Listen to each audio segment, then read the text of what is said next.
One of the favorite complaints of doctors when we confront them with overusing technology and overtreating patients is that they say patients demand it. Do they? More and more evidence says that's a myth. This is Healthcare Triage News.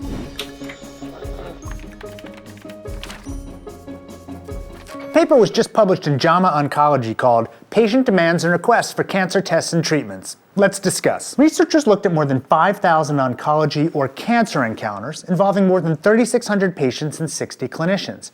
Just under 9% of them involved a patient demand or request for a medical intervention. But about 83% of these demands were clinically appropriate.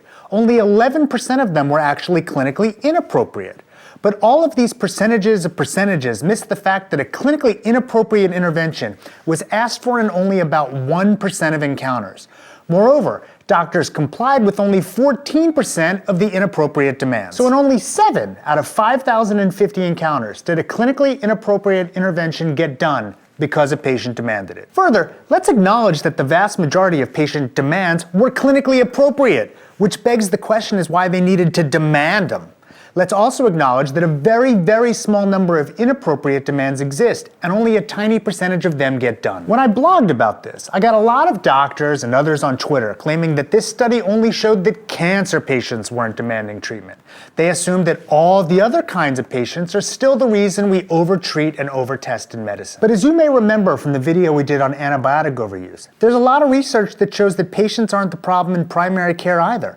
There's the study published in 1999 in Pediatrics that looked at expectations and outcomes around visits to the doctor for kids with colds. Docs were more likely to write prescriptions if they thought parents wanted them, but they often guessed wrong as to what patients actually desired.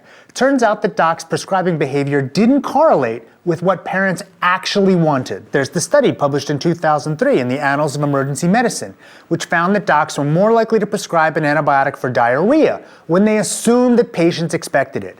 But they were only right about what patients expected about 1/3 of the time. There's the 2007 study published in the Annals of Emergency Medicine, which found that docs were more likely to prescribe antibiotics for patients with bronchitis and such if they thought patients wanted them. But they only got the expectations right about 1/4 of the time. There's even the 2003 study published in the Journal of General Internal Medicine, which found that docs got patients' demands so wrong that they prescribed antibiotics to 29% of patients who didn't want them. We can continue to blame patients, but the evidence I see shows that these concerns aren't real. I think this passage from the accompanying editorial is spot on. The real point of the study by Goganani et al., however, is this: we have to stop blaming patients for being demanding.